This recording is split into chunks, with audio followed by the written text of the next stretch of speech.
မောင်နေမှာလမ်းပြောင်းခဲ့တော့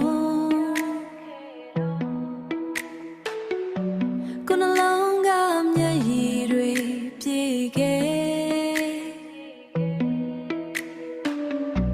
မနှက်ပြန်ဆိုတာမမြင်နိုင်သလို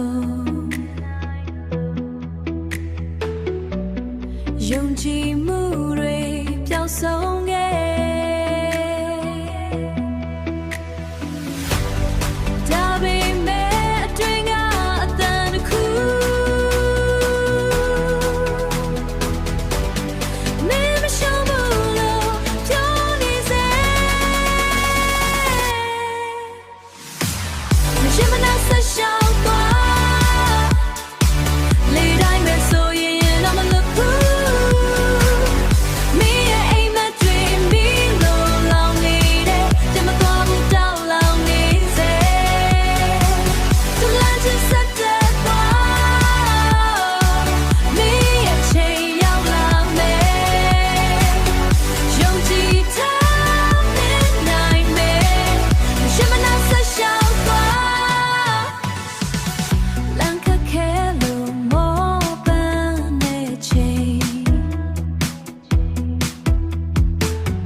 ရှုံးမှုတွေဟာ